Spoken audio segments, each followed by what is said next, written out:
Прво кампања, па примена на законот против пушењето. Властите согласни да ги разгледаат барањата на угостителите за пробен период додека официјално се донесе законот за пушење. Следната недела министерот за економија, за здравство и газдите на угостителските објекти ќе седнат на маса и ќе ги разгледаат сите предлози, па ќе донесат одлука дали законот ќе почне да се применува од 1 март или ќе има одложување. Оние побара од нас да имаме временски период додека да се стави на сила законот, односно да одиме прво со кампања, па потоа да одиме со информација, додека да биде при намената на законот, да бидат на некој начин и оние спремни и потоа да се воспостави или да се донесе законот да биде на сила.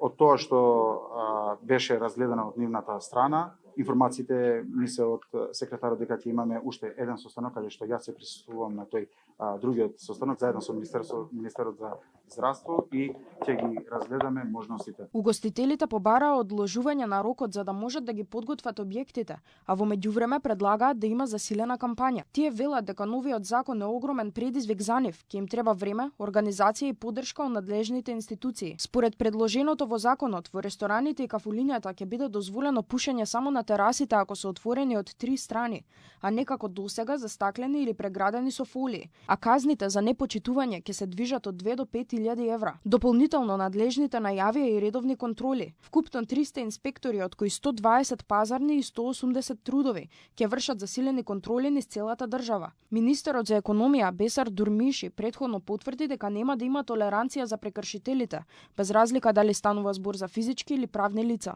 Со новиот закон пушењето ќе биде забрането и пред здравствени установи, училишта, градинки, министерства и други јавни институции.